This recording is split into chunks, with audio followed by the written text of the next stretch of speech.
Hi, it's Dennis Daly, inviting you to sit back and relax and listen to another edition of the Sunday Detective Theater.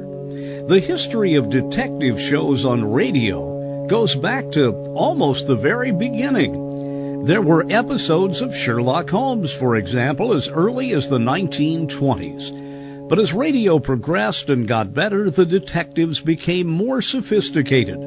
On this show, we'll go back into the archives and listen to some of the greatest radio detectives of all time. And this time around, we focus in on the great series Yours Truly, Johnny Dollar from the mid-1950s. It was a daily show, a daily 15-minute show. We've taken a week's worth and put them into one-hour kind of Lux Radio Theater version. Now enjoy. Yours truly, Johnny Dollar. From Hollywood, it's time now for... Johnny Dollar. This is Harry Branson at Philadelphia Mutual Liability and Casualty Company. Oh, hi, Harry. What's on your mind? I have a case for you, a very important one. Good. Tell me about it. John, did you ever hear of Laird Douglas of Heatherscote? Lord, who... Say that slowly, will you? Laird Douglas of Heatherscote. Sorry, I left my kilts and bagpipes on the other side of the drink. Huh? Oh.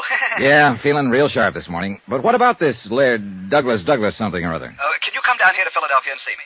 I hate to be so blunt about it, old boy, but what's in it for me? A nice retainer fee in any event. Well, good. And, of course, expenses and your regular commission if anything happens to Laird Douglas. Of Heatherscote. Why, yes. Okay, Harry, I'm on my way. Oh, John. Yeah? Come down by plane, will you? The first one you can get. Urgent, huh? Yes, John. Very.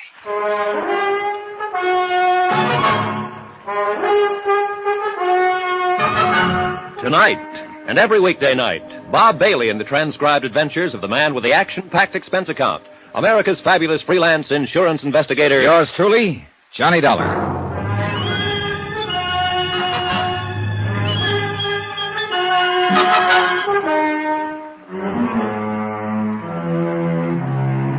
Expense account submitted by Special Investigator Johnny Dollar to Harry Branson at the Philadelphia Mutual Liability and Casualty Company, Philadelphia, Pennsylvania. Following is an accounting of expenditures incurred during my investigation of the Laird Douglas of Heatherscote matter, whoever Laird Douglas is, and whether investigation is the proper term at this point, who knows? In any event, well... Expense account item 1, $22.50, air transportation and miscellaneous, Hartford to New York to Philadelphia. For a change, I decided to stay at the Benjamin Franklin, not only because it was convenient to Harry Branson's office on Walnut Street, that is the office of Philly Mutual Liability and Casualty, but because I'd heard it was a nice hotel. It was. And it was convenient to everything else in the center of town. Theaters, good restaurants, nice stores, even a nightclub. Well, anyhow, when I got to my room, I found a half-dozen urgent messages that Harry had called. Pretty good indication that his lordship, Douglas or at least this case, was pretty important. So instead of bothering to unpack, I had the bellboy dump my luggage, tipped him, and was standing there debating whether I'd better forego a quick shower and change of clothes when the phone rang. Johnny Dollar. John, didn't you get my messages? Why haven't you called? I've been waiting to hear from you. What's wrong? Hey, take it easy, Harry. I just this minute got in. Oh. Well, I hope you're coming right on over here to my office. Well, what's the matter? Something happened to this client of yours? No, not yet. But being you're expecting the worst, huh? And look, you still haven't told me a thing about this emergency, or whatever you want to call it. John, it is an emergency because of the time element. You see, why do we waste time on the phone? Well, this was your call, not mine. All right, I'm sorry. I'll be waiting for you. And Harry, I'll be there.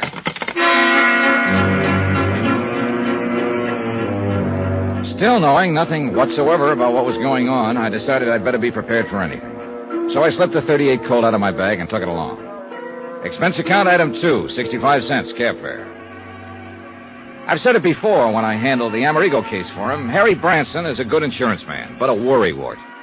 So I kind of hoped he was making the usual mountain out of the usual molehill this time. However, when my cab pulled up in front of his office building, he was standing waiting on the sidewalk out front. Hey, I keep the change. Thank you, sir. John, what took you so long? Huh? Thank goodness you're here. Harry, what are you doing out here? Lose your office or just forget the key? I almost wish I had. John, we have a problem. A serious one. Yeah, with Laird Douglas of, Heatherscote. He's up in my office now. Yeah, sounds like international intrigue. Has Scotland declared war on us or something? This is no time for levity. He's up in the office now, and you must take over immediately. It's a very serious situation. Come. Okay. Oh, now, what's it all about? Has Laird Douglas died and... Oh, no, you said he was up in your office. And I'm sure you don't mean just his body. Yes, he's there with Mrs. Peter Malcolm Kelly Van Pyten. Kelly Van... Huh? Are you kidding? I certainly am not. You see, she insists that you act as his bodyguard. Oh, now, wait a minute, Harry. Unfortunately, or rather fortunately for you, 13th floor, please. Yes, sir. Unfortunately, I said 13th floor, operator. Please, quickly. Yes, sir.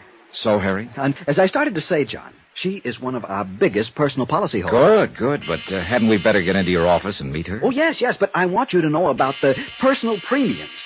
Alone, they run to something over $20,000 a year. Mister, please. Well, she is an important client. Yes, and that's why I Mr. William, I didn't please? hesitate to accede to her request that you be called in on this case. I called you, and here you are. Mister, please. Oh, well, get us up to the... Oh, we're here. Why didn't you tell us? Come, John. Mister, if I was to tell you what I'd like to,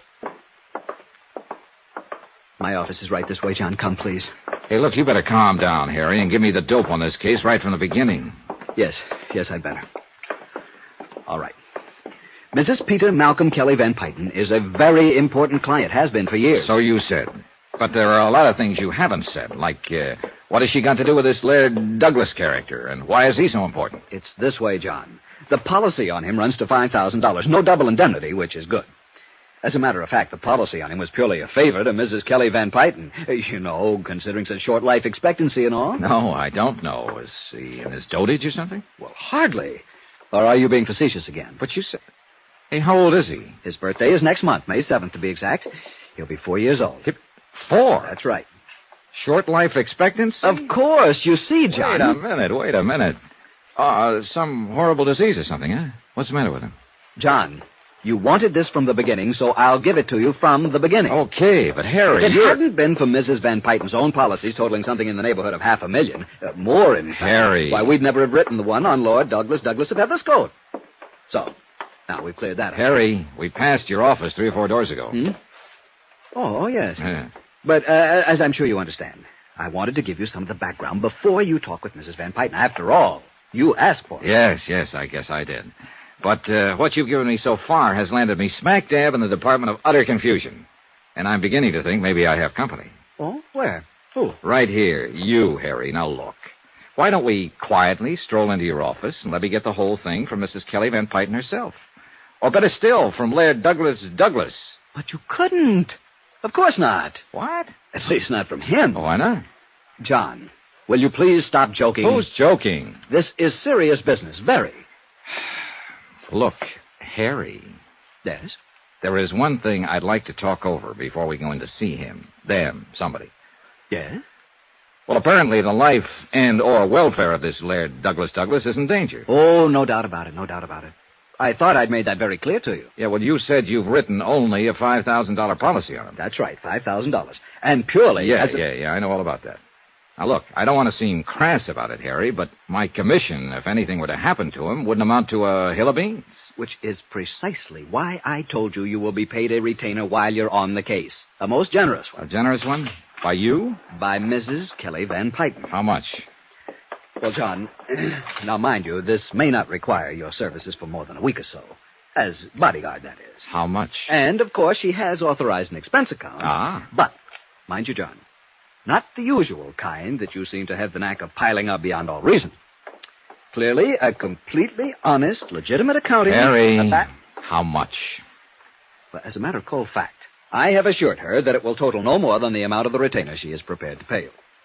Any more than that, and, well, you'll have a lot of explaining to do. Harry, how much is this retainer to be, if I take the case? I might even go so far... $750 per week, or fraction thereof, and I am sure you will agree that... What's the matter, John? $750 a week, plus expenses, when there's only a $5,000 policy involved? That's right. But if this 4-year-old Laird Douglas of Heatherscote. Yeah, if he's only worth a $5,000 policy, what was that crack about short life expectancy? John, I told you he is already 4 years old. Oh, look, start all over again, will you, Harry? Yes. No, on second thought, perhaps you were right. Perhaps you'd better get the details directly from Mrs. Peter Malcolm Kelly Van Pyten. I know. Now, look, Harry, I think I'd better get it from somebody. You're Incidentally, John, you understand, of course, that your services will be required only during the affair at Bala Cynwyd, and not 1 minute No, thereafter. I don't understand. What's Bala Cynwyd? Out around Westchester, outside the city, one of the suburbs. Very nice suburb, too. That is where Laird Douglas Douglas... Of Heatherscote. Yes, John, that is where he will appear. And you or Mrs. Kelly Van Pyten, or both, if you think his life will be in danger. Exactly. Oh, John, I knew you were just joking me all the time. I wish I knew. Here we are, and everything will be clear. Yeah. Oh, thank heavens, dear Mr. Branson. I was afraid something had happened to you. You were gone so long, you really had me quite worried. Oh, I'm so sorry, but I had hoped to tell Mr. Dollar something of this affair, and I'm afraid we loitered on the way up. Mrs. Kelly Van Pyten, this is Mr. John Dollar. Oh, you wonderful, wonderful man.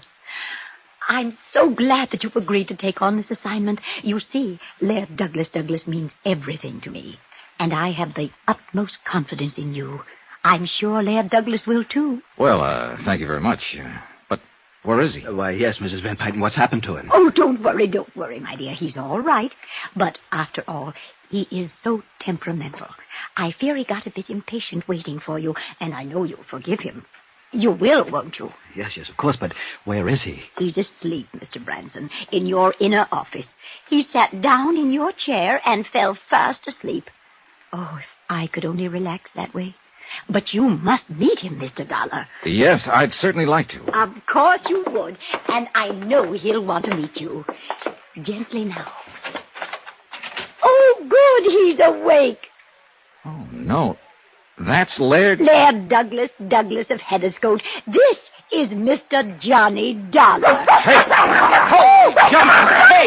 Douglas, no! Somebody! Let go of Mr. Dollar's leg. Douglas, dear. Douglas.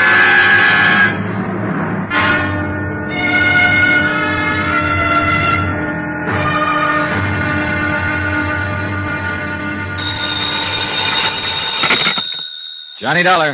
Ray Rowland, Johnny. Oh, hi, Ray. Just got your message. What are you doing in Philadelphia? Oh, a case for Philly Mutual Liability and Casualty, and I may need your help. What do you know about Laird Douglas Douglas of Heatherscote? Why, he's one of Scotland's finest. Wait a minute. That's your case? Yep. Insurance? And bodyguard. How's about lunch? Johnny, have you met his lairdship? Yeah, and I nearly lost a leg doing it. Oh, then you know. Yeah, I know. Oh, shut up.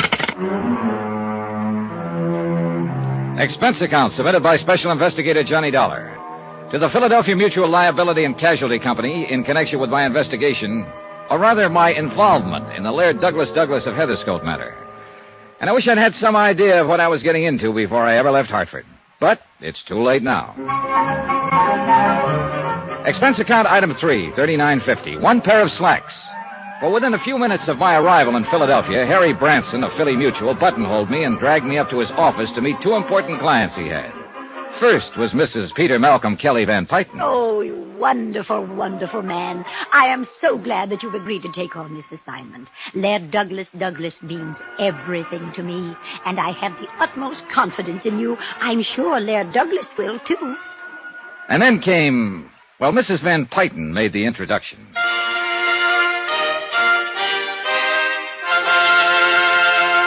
Laird Douglas Douglas of Heatherscote. This is Mr. Johnny Dollar. Huh? Oh, no. Holy jumping... Douglas, oh, no, you mustn't do that. Oh, my. Douglas, Oh, dear, good heavens. Get on your own chair, Harry. This one's taken. Sorry, John, sorry. Down, Douglas, down. There, dear, that's the boy. That's a nice boy. That Yes, is now. Laird Douglas Douglas of Heatherscote? Yes, isn't he adorable? He's so playful. He was really just playing, you know. There, dear, come now. Harry. Yes, John? This is the client you called me all the way down from Hartford to see? Yes, John, yes, $7.50 a week, practically unlimited expense account. Oh, dear, just look at your trousers, Mr. Dollar. I don't need to, thanks. I can feel the draft. But you'll need new ones. Here. And I insist you let me pay for it. Down, Douglas, down. Here, Mr. Dollar. Will $100 be enough? Gee.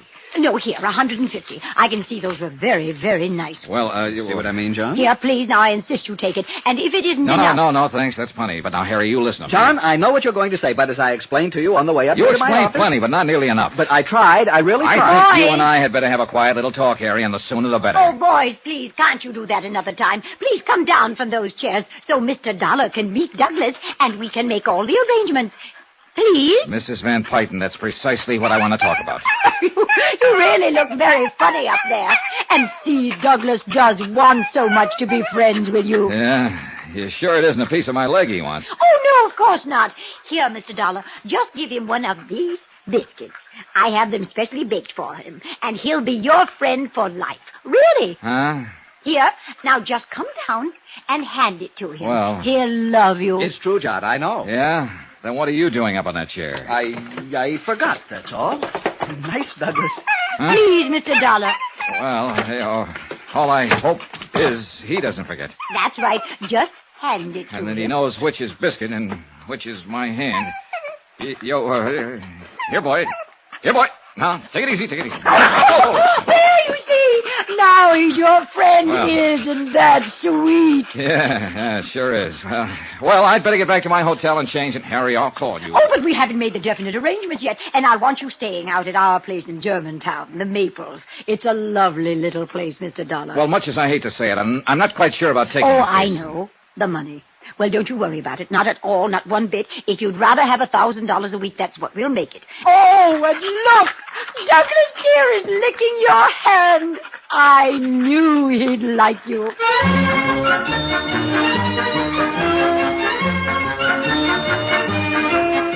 Never underestimate the power of a woman, somebody once said. Or maybe they should have said never underestimate the power of a fast buck or $1,000. Anyhow, Mrs. Peter Malcolm Kelly Van Pyton had set her heart on my handling this whole affair, and she simply wasn't to be denied. Couple that with a chance to pick up enough loot in a few days to, well, what would you do? And the darn mutt did take a liking to me. So, with Laird Douglas in my lap, oh, he's a Scotty, by the way. Scottish Terrier, Mr. Dollar. If you'll pardon my correcting you. Sorry. And it's all because of the show at Ballakinwyd on Friday. Delaware? Ballacynwyd, John. Yes, Ballakinwyd. Laird Douglas simply must win. Not only best of class, but best of show.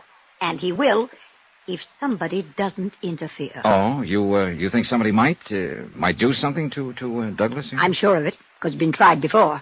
You mean poison him or something like that? Worse, Oh? dope. Poison would let him die a hero, a martyr. But drugs would keep him from winning the show. Oh, well, what makes you suspect somebody might try it? As I said, it's been tried before. Huh? Last year and again a few days ago.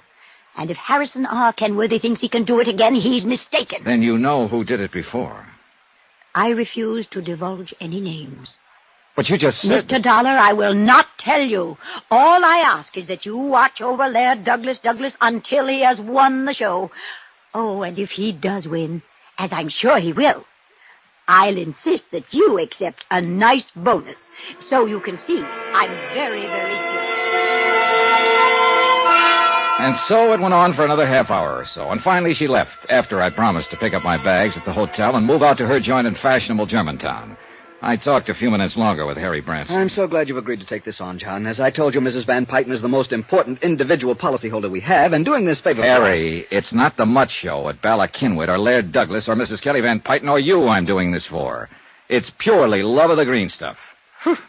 That old dame must be really loaded. John, she has so much money. She doesn't know how much she has. Industrial empire, that sort of thing. All right. But, Harry, if word ever gets around in the trade that I came down here to play bodyguard to a mutt, so help me, I'll have your head. Yes.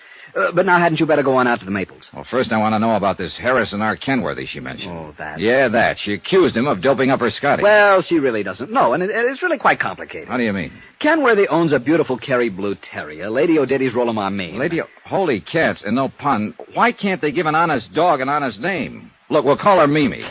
Go ahead. Hi, dog lovers. Ray, just in time. Meet Harry Branson, Ray Rowland. Oh, we know each other. Hello, Harry boy. Mr. Rowland. Sure, Harry called me in last year when these two dogs were at each other's Of course, throats. he doesn't mean that literally, John. You see, Mr. Rowland is quite an authority on show animals. I've held it against him for years, ever since school. Well, there's no need to hold it against him And particularly. I don't you see. mean that literally. Oh. Well, John boy, so you came down to help yourself to a handful of dear Mrs. Kelly Van Pyton's coin. More power to you. I knew Harry would call you in on the case. Felt it in my bones. And, brother, you may be in deeper than you think. Oh, what's that supposed to mean, Ray? Has Harry told you about the villain of the piece, Harrison R. Kenworthy? I was just starting to when you so rudely... Yeah, well, Johnny, the whole setup is a riot, but just remember one thing. Yeah? A lot of people have been killed in riots. Now, what's that supposed to mean? I'll tell you what he means. Let John. me He tell mean- it, Harry. It would take you all day. sorry, no offense. All right. Go ahead, Ray. Go ahead. Okay, Bala Kinwood is the biggest event of the year in the doggy set, okay? Okay. All right. Mrs. Kelly Van Pyton owns Laird Douglas of Heatherscote. Real fine Scotty. Yeah, good tea, see? Hey, those pants are really gone. Anyhow, Harrison Kenworthy owns Lady O'Diddy's Rolamar Meme. Kerry Blue. Mimi. Huh? I'd get indigestion trying to say that other name. Okay, Mimi. They're two pretty good dogs, especially Mimi. International championship blood and all that. But Mimi's the better dog. Douglas won't stand a chance. I've tried to tell her this, but... Well, go on, go on. Okay. Harrison Kenworthy loves Kelly Van Pyton, see? Oh, loves her money. Him? He's loaded, too. No, I think the old coot really loves her, and I think she loves him. Right, Harry? Yes, I think I'm inclined Right, to... but now get this. Yeah? She won't marry him until her Laird Douglas beats his Lady O'Diddy, Mimi, Yeah. far and square at the Bala Kinwood show. How do you like that? Are you kidding? Oh, no, John, it's an accepted fact. Right. So what happens for over a Wait year a minute, now? Ray, wait a minute. If he really wants to marry her, why doesn't he just let her dog beat his? And let her be one up on him right from the start? Never. No, boy, he'd never live it down. You don't know these people. Well, this is about the craziest thing I ever heard of. To you and me, sure, but to them it's deadly serious. Are they in love with each other or with their dogs? Well, it's not just love where the dogs are concerned, but pride, which is just about all a lot of these old lonely millionaires have to think about, to live for. Yea, sometimes even unto the 5th and 6th generation. Yeah, okay, I'll take your word for it. But now she said something about her dog being doped at the show last year. Oh, yes, John, you see, it was just a couple of days... Right, just before the finals. It was an attempt to murder the dog with poison, but emergency care both times pulled Laird Douglas through. She told me it was only some kind of a dope that was Oh, used. sure. We kept the truth from her. You don't realize it, boy, but if that dog were to die, she would. Fact. Oh, now, Ray. Oh, yes, John, and the insurance company must keep that dog alive in order to obviate having to pay off... Right. After all, her policies amount to... Right. It may sound absurd to you, Johnny, but it's no joke. As I said, you don't know these people. But look, it still doesn't make any sense. You just have to take my word for it, and it's happened right here in Philadelphia. Yes, John, and we held the policy. It was an old lady... Right, named- so there you have it. Okay, I'll believe you. And so the finger points at Harrison R. Kenworth. Well, she might like to think that, especially since she doesn't know that poison was used both times, but I don't. What's more, the police feel the same. Oh, now, if you say police dogs, I'll slug you. John, there are times when this sense of Right, humor of Harry, yours... dead right, and I do mean dead. No, in all seriousness, Johnny, if I were you, I'd duck out of this assignment. Now, don't say that, Ray, unless John... is here- No, go ahead and say it. Something ought to start to make sense around here. All right, listen. The reason I'm sure Harrison R. Kenworthy had nothing to do with the attempted poisonings, the reason the police were called in, the reason I think you ought Will to you get get out to of the this... point, Ray? On each occasion, Mrs. Kelly Van Pyton had a bodyguard attending Laird Douglas, in addition to the dog's governess and medicos and so on. Get to the point. Each time, in order for the poisoner to get to that dog... Ray, please. Each time, the bodyguard was murdered. Still want this case, Johnny?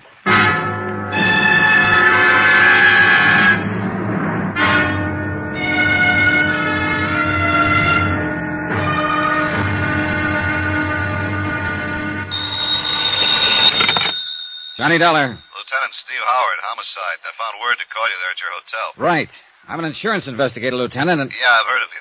Can I help you? Well, I understand you're the man who handled a murder case at the Bala Kinwood dog show last year. That's right. We're still working on it. Oh, fine. Like to look over the setup for an attempted murder? Oh? Who? Me. Stay right there, Mr.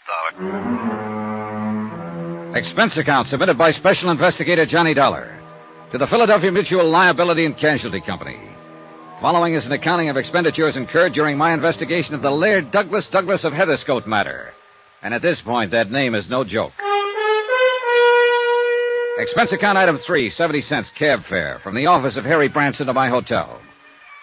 It was at Harry's office that I got the craziest assignment I'd ever taken. Bodyguard to Laird Douglas of Heatherscote, who turned out to be a dog. And I mean that literally. A purebred Scottish terrier who rated high enough in dogdom for somebody to make a couple of attempts on his life. Right now, it looked like somebody wanted me to be next. What's all this talk about an attempt on your life? Here, Lieutenant. Take a look at this handbag of mine. Huh? Wait, don't touch it. Huh? I left it here on this little luggage stand about an hour ago, right after I checked in. Only before I left it, I opened it and took out my gun. So? So when I got back, just before I called you, I found the bag as you see it now, locked again. Well, now, look here, Mr. Yeah, Dollar. I know. But if a chambermaid had been in here, there would have been other signs. You know, bed turned down, fresh towels in the bath, things like that. Boy, you're a suspicious man. You sure you didn't lock it yourself after taking your gun I'm out? sure. Anyhow, instead of opening it, I started to pick it up to put it on the bed to unpack. Here now, you lift it. Why? Because it weighs close to 25 pounds, and that's too much for nothing but an extra suit, a few shirts and shorts, some handkerchiefs and the like. You check with the desk? No callers that they know about. Oh, let me see. Yeah, that is pretty heavy. And it doesn't tick. Now, look here. Yeah? Do you see where somebody on the fire escape used a pry bar to shove this window open? Well, yeah. Yeah, those marks are fresh. Very fresh.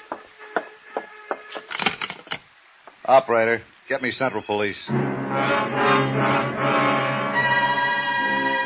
Expense account item 4. Check for $29.50 to the nearest Bond clothing store for one pair of trousers to replace those torn by Laird Douglas of what's-his-name when I'd first met him in Harry's office. Item 5, phone call to Mrs. Peter Malcolm Kelly Van Pyton. Well, don't you worry, Mr. Dollar. If you're delayed, you're delayed, and we'll just expect you here at the Maples when you get here. Your suite is all ready and waiting for you. I'll be there as soon as I can. Oh, I do hope you've had a suit made to replace those trousers little Laird Douglas tore. Why don't you have a couple of suits made and just charge them to me? Thanks. Maybe I'll get around to that. Goodbye, Mrs. Van Pyton. First of all, I had to know what Lieutenant Howard found out about the suitcase he'd had his lab crew pick up. I took a taxi to headquarters. That's item 8, 65 cents. Well, glad to see you, Dollar. Sit down. Well, what'd you find out? Dollar, that bag of yours had enough soup in it to blow out half the side of your hotel. Oh, then I was right. Yeah, professional job, too. Straight wire rig that would have gone off when you opened the bag. Brother, I guess my lucky star is in the ascendant. What made you suspect a booby trap, Dollar? Last year and a few days ago, somebody tried to poison a dog. Well do I know. Laird Douglas of Heatherscote, Blue Ribbon Scotty, belonging to Mrs. Peter Malcolm Kelly Van Pyton, yeah. Right. Apparently, the whole reason for it was to keep the pooch from winning the best of show at the annual dog festival, or whatever you want to call it, out at Ballackinwood. Lieutenant, I don't quite see what you're driving at. Well, she is one of the remnants of a class in this country, fast dying out, thank goodness, that for generations has been cultured and conditioned into thinking that money is everything, that their whole destiny is to control vast industries, lands, railroads, oil, shipping, and people. People, Dollar, by means of their sheer financial prowess. But I thought our present tax Yeah, situation... sure, their day is almost done, but the few who are still around, like Mrs. Kelly Van Pyton, are hanging on for dear life, trying to add to their power. Hey, Steve, you make a sweet, gabby, eccentric old lady sound like an ogre. She is, no question. Good luck, Dollar. Lieutenant Howard seemed to know what he was talking about. Nonetheless, I decided that the nephew, Warren Staley, would at least be a start, and the sooner I could move in at the Maples, the better. Item 9, 780 cab fares back to my hotel and out to the Maples in the suburb of Germantown. When I first saw the place, I could hardly believe my eyes. It looked like a regular castle perched atop a small hill. Even the gatehouse, nearly half a mile from the mansion, was big enough to house several families. But the mansion itself, wow. A rather stuffy-looking butler, after practically climbing up my family tree, escorted me to the reading room. Mrs. Kelly Van Pyton, and guess who? Whoops! Oh, easy now, Doug. Oh, Mr. Dollar, I'm so glad you're here. And look, he remembers you. Isn't that sweet? Yeah, it is. Attaboy, Doug. Easy Oh, now. and please call him Douglas. Huh? After all, the name Doug sounds so common, doesn't it? Oh, you really think he cares, Mrs. Van Pyton? Oh, you're joking, aren't you? Yeah. Mr. Branson said you had quite a sense of humor. Yeah, Now, did Hastings show you to your suite? The butler? No, but he took my things. Then I'll show you. I'm sure you'll love it and be quite comfortable. This way, please. Yes. You coming, Doug? Douglas? Yeah, attaboy. Do you see how happy he is having you here? I am too, Mr. Dollar. Now we just... Oh, Warren, darling. Huh? Hello, Tonto. Mr. Dollar, this is my little nevy, Warren Staley. Warren was 25 or so, bright, good-looking, and well but comfortably dressed. And at Mrs. Van Pyton's orders, he took me up to my suite.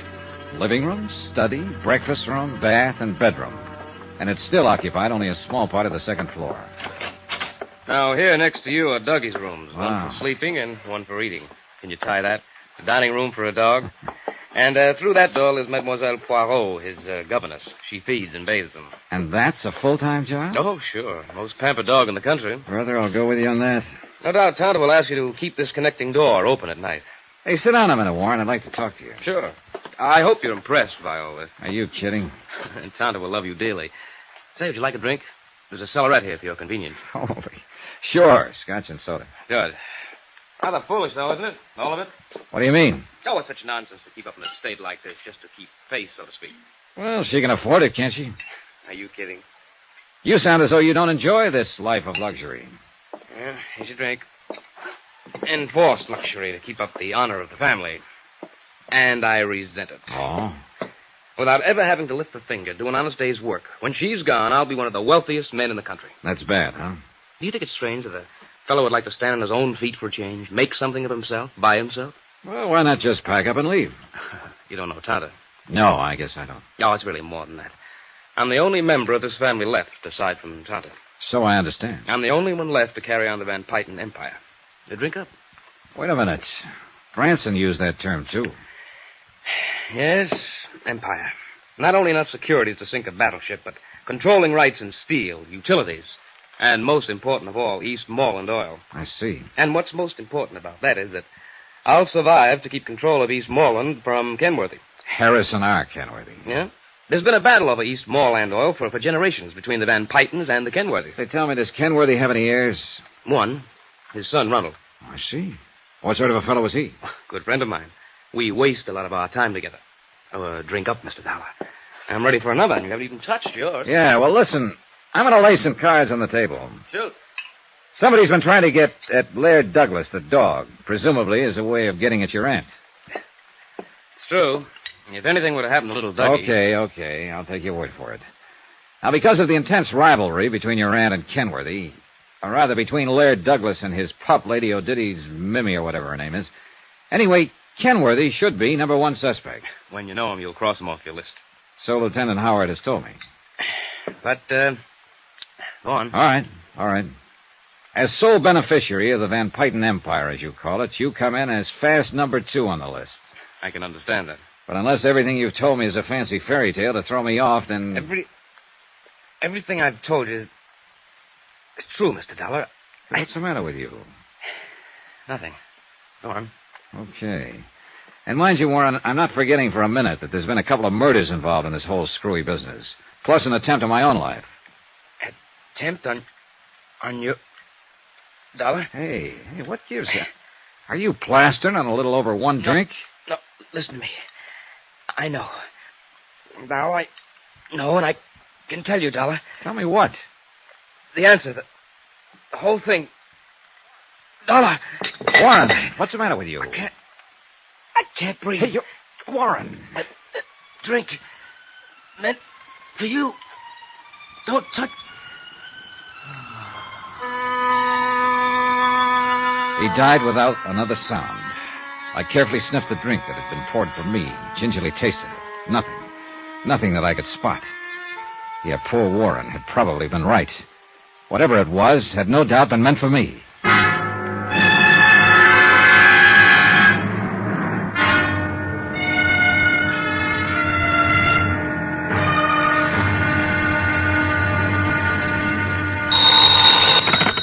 Johnny Dollar. Lieutenant Howard, homicide. Oh, hi, Steve. Hi.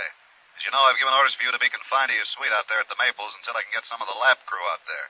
You don't think I murdered Warren Staley? Apparently, you were the only one who was with him when he died. Now, look here. I'm the one who's kept even the family out of here. What's more important, you're the only one on the whole estate who might be trusted to keep things intact. Any possible evidence. So please don't leave your room. Okay, diplomat. I'll sit tight. Expense account, or rather report, submitted by Special Investigator Johnny Dollar to the Philadelphia Mutual Liability and Casualty Company, Philadelphia, Pennsylvania, in connection with my investigation of the Laird Douglas of Heatherscote matter. No need to itemize expenses at this point because there are none. The magnificent suite in which I'm parked out at the sumptuous mansion of Mrs. Peter Malcolm Kelly Van Pyten is fine, except for the body of young Warren Staley, Mrs. Van Pyten's nephew, draped over the arm of the easy chair in which he died a few minutes ago. I'd called Lieutenant Howard at Homicide on the phone in my room immediately, and within minutes the nearest patrolman was stationed outside my door, refusing admittance even to the lady of the house. After all, this was the third murder that tied up with the Scottish terrier who started all this, Laird Douglas of Heatherscote. While waiting for Lieutenant Howard and his crew, I shaved, showered, and changed my clothes. Then, about 10 minutes later...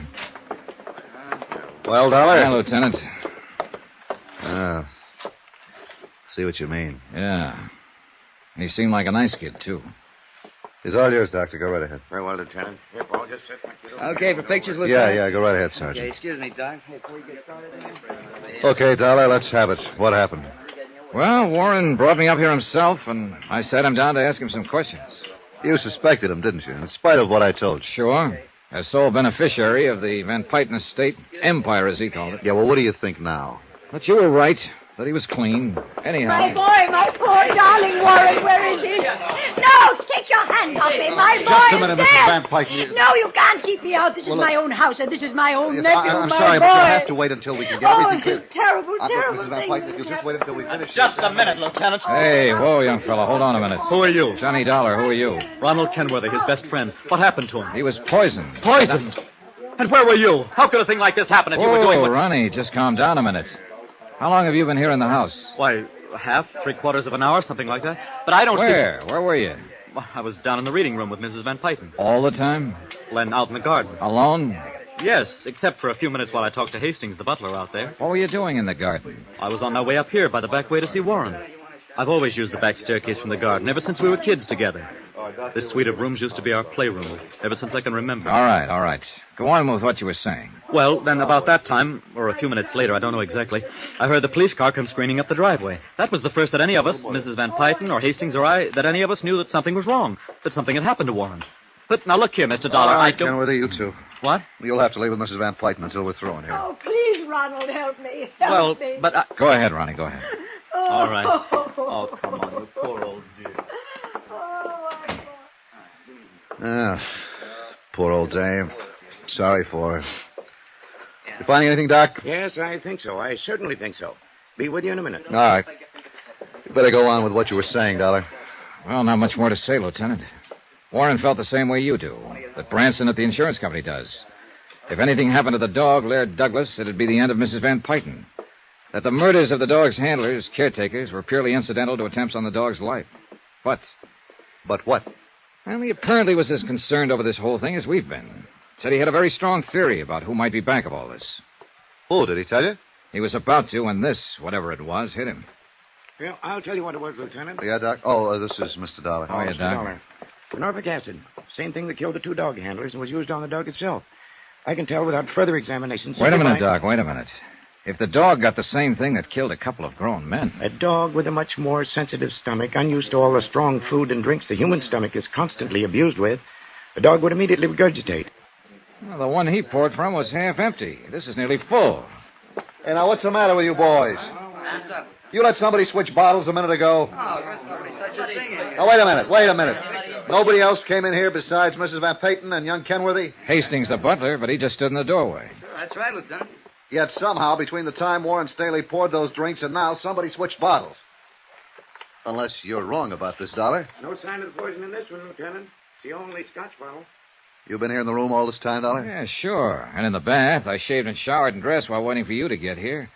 But only after one of your men came and parked outside the door. Well, where does this door lead to? Well, it's the dog's quarters, 2 rooms. Oh, I see. Come on, Dollar. You might wait for us. Yeah, right. I'll be here.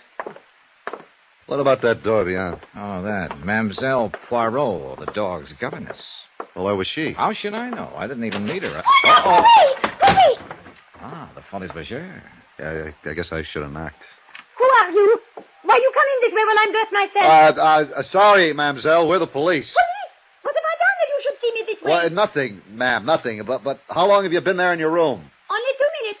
I came in the back way to change my clothes. Yeah, that was obvious. It's my day off. I have big dates. Not now, you haven't. Get dressed, and I'll send an officer in to escort you downstairs. Come on, Dollar. No, you cannot do this to me. I've done nothing wrong. You cannot make me stay here. Say, Pete, send somebody around the back way to cover the governess and take her downstairs for questioning. Yes.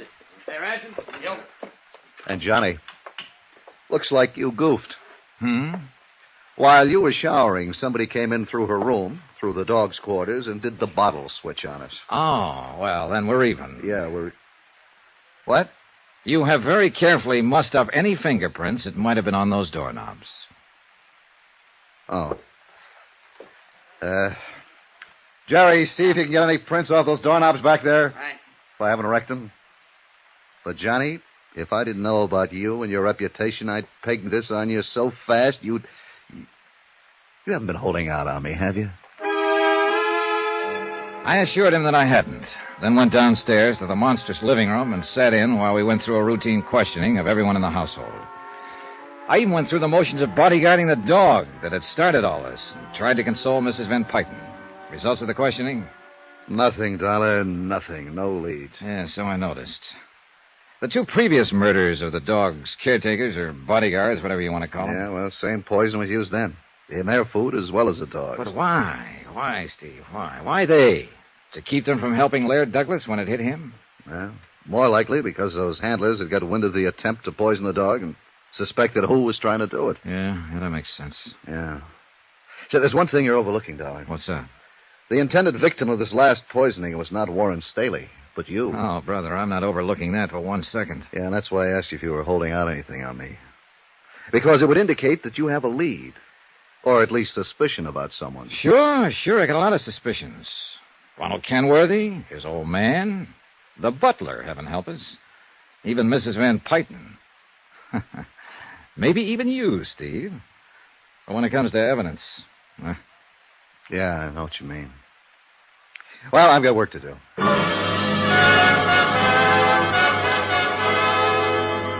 Looking for the proverbial needle in a haystack was nothing compared to hunting for the poisoned bottle of scotch that was no doubt stashed away somewhere. Far, far into the night, a regular army of policemen probed and dug and poked around. They opened drawers and closets and cabinets, pounded on walls, looking for sliding panels and secret compartments, went through the trash, sifted a trash heap, dug up any freshly turned earth they could find on the grounds, even climbed trees. Yeah, they prowled through attics and basements, looked everywhere. Result? Nothing. Meanwhile, I stayed close to Mrs. Van Pyton. And I'll say this for her. In spite of her almost silly infatuation with that dog, she showed real strength of character. We sat alone together in the reading room. I know, Mr. Dollar, there's nothing I can do to bring Warren back. Therefore, there's no point in simply sitting here weeping over him. Yeah, that's true. But it isn't easy because it meant more. I'm sorry. I want to ask you some things, Mrs. Van Pyton. I suppose this is the wrong time, but I... No, ask me, Mr. Dollar. I think I know what you want to ask, and now that this last terrible thing has happened, I pray that I can help you. Well, I had quite a talk with Warren before he died. Oh, I'm glad. Warren would have been the sole heir to the Van Pyton estate. Yes, he alone would have carried the honor, the prestige of the family after my passing. Oh, no. Surely you didn't think that he could have been behind those other terrible murders. Quite frankly, at first I did. But he told me something else, and it's bothered me. About Mr. Kenworthy and his son. Ronald? Oh, no, Mr. Dollar. He was supposed to be Warren's best friend. You said supposed to be. Well, Warren made it very clear that if the Kenworthys could somehow acquire the Van Pyton holdings, either by Mr. Kenworthy marrying you... I have told Harrison R. Kenworthy... Yes, I know. If Laird Douglas wins the show from his Kerry Blue Terrier, you'll marry him. Yes. And I still think it's a screwy idea. But the fact remains it's barely true. It's quite true. Neither you nor Mr. Kenworthy has too many years ahead, if you'll forgive me. Mr. Dollar, what... So there's now only one person left to benefit by the death of Laird Douglas, of Warren, of you, and ultimately of Mr. Kenworthy. Good heavens, Mr. Dollar. That's right. Ronald Kenworthy. Well? I know. I know it.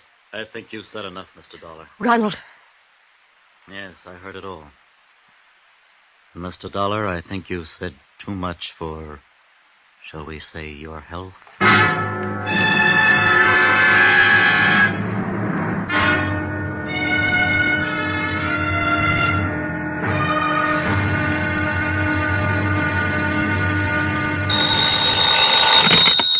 Johnny Dollar.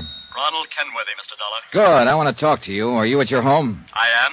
And after the Okay, then stay right there and I'll be over to see you. Why don't you send the police instead? What's that supposed to mean? A few minutes ago in Mrs. Van Pyton's library, before you kicked me out, you practically accused me of the murder of her nephew. Did I? Well, didn't you? Didn't you? All right, Ronnie, just calm down and stay put until I can get over there. You mean you aren't afraid I might try to take a powder, as you high-handed detectives like to put it? You mean you aren't worried that... Expense account submitted by Special Investigator Johnny Dollar to the Philadelphia Mutual Liability and Casualty Company. Following is the final report in my investigation of the Laird Douglas of Heatherscote matter. The whole case started out almost as a lark when I discovered that I'd come to Philadelphia to act as bodyguard to Laird Douglas, and for a fat fee and virtually unlimited expense account. Me, bodyguard to a dog. But it ceased to be funny when I learned that the dog's 2 previous caretakers had been murdered. And when, only a few hours ago, an attempt was made on my life that ended with the death of young Warren Staley. Yes, Mr. Dollar, I see. I guess I was so upset by the death of my nephew that I didn't realize the attempt was really made on your life. The second attempt, Mrs. Van Pyten. What? Shortly after I arrived in Philadelphia, somebody planted a booby trap in my suitcase in my hotel room. Good heavens, no. And you think that Ronald Kenworthy did that, too? Well, what do you think? Well, yes. Now that poor dear Warren is gone, there's nothing to prevent the Kenworthy estate from achieving control of the Van Pyten holdings. That is, if I were to die. Go on. Upon the death of Harrison Kenworthy, the whole financial empire would be inherited by his son, Ronald. So I understand. Ronald. And he would be the wealthiest, the most powerful man financially in the United States. Ronald, who pretended to be Warren's best friend. Who pretended to love me. It's a terrible thought, isn't it? Apparently adds up, though, doesn't it? There is no question of it. But what evidence have you? None yet. Well, then I'll help you get it. And I can do it, Mr. Dollar. I may appear to be only a wealthy, foolish old woman who dotes on her pet, Laird Douglas. But I'm not. I'm astute, shrewd, and clever. Since Peter, my husband, died, I alone have managed this estate, this financial empire. I use the word again. With my money, with my... Oh, yes, I can do it, Mr. Dollar, and Ronald will be made to pay for these terrible things that he has done.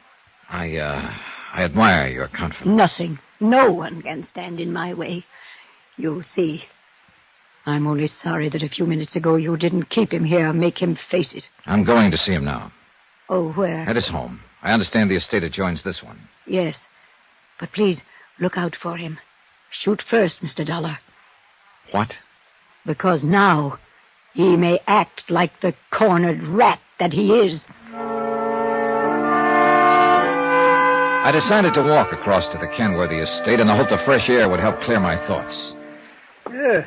Dollar, I saw you at the question. I want a about that telephone, young... quick. Right here, sir. Is something Thanks. wrong? Operator, get me Central Police, emergency. Good heavens, Mr. Dollar. Something The man else there in the happened? garage, polishing cars. Andy? How long has he been here? Oh, a year more. Ever since the dog show at Valley Kingdom. What does he do? last year.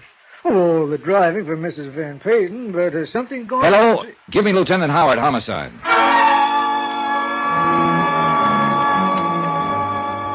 After warning the old gatekeeper that I'd have his head if he said anything to anyone about my phone call, I left by the back door and went over to the Kenworthy mansion where young Ronald was waiting for me. I must say, before we go any further, that I resent the way you ordered me out of the Van Pyten house a few minutes ago. Yeah? Well, I'm sorry. Whether you suspect me or expect me to help you in this case, it was Lonnie, you knew Warren Staley. Very well. We were the closest of friends, confidants. All right. Just how much did he really care about the Van Pyten estate? Fortune, whatever you want to call it. To put it bluntly, he wanted none of it. And I'm afraid his aunt rather resented it. Well, why do you say that? Because her whole life she's been obsessed by an almost overwhelming lust for power. When Warren finally rebelled against this, she tried not to show it, but she hated him for it. I was worried about you, Mr. Dollar, going over there to see Ronald Kenworthy alone after all that has happened. Yes, you should have been, Mrs. Van Pyten. Especially if you noticed that I passed by the garage on the way. What? I happened to notice someone there, and I think it answered a lot of questions for me. It was Andy LaForte. Andrew? My private chauffeur? Is that all he is? Oh, do you know him, Mr. Dollar? Look, I took on this case, Mrs. Van Pyten, because you offered me a fee too good to be turned down and an almost unlimited expense account. You haven't answered my... I should have got wise then and there. But I thought your great passion for your dog was just an amusing foible of an immensely wealthy, kind of foolish old lady. Oh, Laird Douglas is a dear one, isn't he? Why, Mr. Dollar... Let me add things up. A few minutes ago, you told me that thanks to your wealth and a very sharp, clever mind, you'd let nothing stand in the way of anything you chose to do. Please, Mr. Dollar, I don't think I understand. All right. You made a contract with Harrison Kenworthy that you'd marry him when and if Laird Douglas beat that pup of his at the dog show. An apparently silly sort of thing, yet everybody believed it. But the real reason for marriage to him was solely to acquire control of his holdings, increase this financial empire of yours. Very subtle. Kept you looking like a cute, whimsical old lady. Why, this is the most absurd thing I ever heard of. So I thought at first, but let me go on. Oh, please do. When you realized that Laird Douglas wasn't ready to beat that dog of his, rather than admit defeat, rather than lose the chance to make this marriage, you ordered the murder of the dog's handlers. Then the contract was still in force, just delayed. I won't listen to such terrible things. You'll listen whether you like it or not. You learned that Kenworthy and his son were planning to dissipate their fortune and thereby put it beyond your reach. Mr. On top of Dollar. this, your own nephew, Warren, wanted to do the same with your estate. This was too much. What you have said is too much. Then, by the time I arrived, you learned from an expert, Ray Rowland, that your dog would never stand a chance against Kenworthy's. So you wouldn't dare let him compete, at least until you'd hooked Kenworthy some other way. And part of your whole scheme was to build up evidence of attempts against you, through the dog, of course, though I'll bet you actually hate the mutt. No, that's not true. Anyhow, from the moment I talked to Ray Rowland, I was only in the way. So you tried to get rid of me. Had somebody booby-trap my luggage. Oh, you have no proof. Andy LaForte, this so-called chauffeur of yours, would do anything for money. And I fully intend to break him down and make him admit you hired him as a killer. Listen to me. On the second try, the poison liquor, your nephew Warren got it instead of me. Fine. Another obstacle out of your way. After all, he had opposed you. Mr. Dollar, how much do you want? I can make you financially independent. Then for the you rest set your sights on Ronald Kenworthy, who was trying to break up the other empire you wanted to get your hands on. You even hoped that somehow I might help you. Shoot first, you said. You don't understand. I was Just only... what plans you had for his old man and that warped, twisted brain of yours, I don't know. But I'm sure you had plans. Well, lady, now it's too late. No, Mr. Dollar. No, it isn't too late. Stay away from that drawer.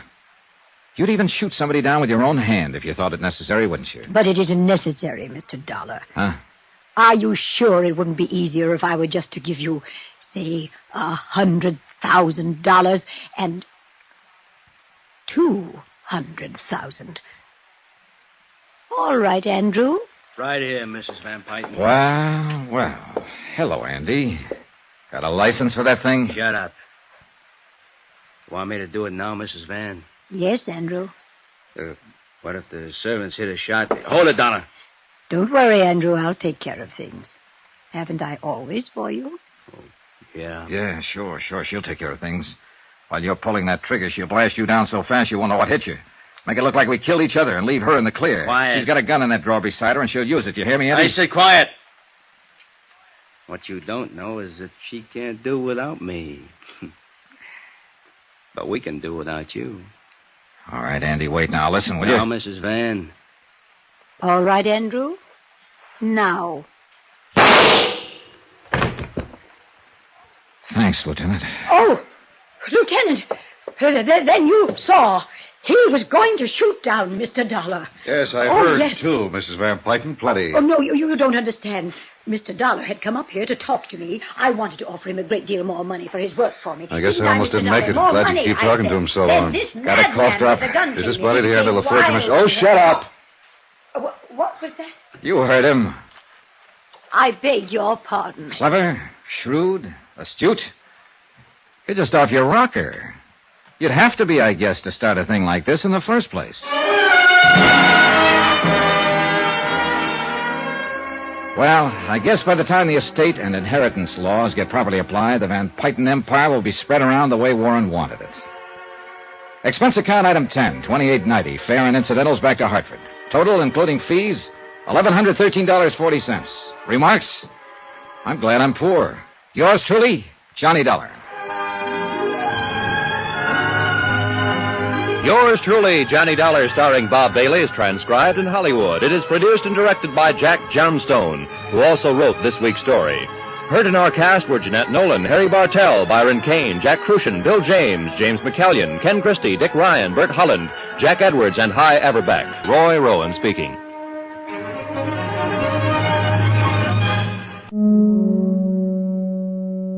And there you have it. We're focusing in on Johnny Dollar, one of the great detective series of all time. Thanks for joining me, and come back again right here on YouTube.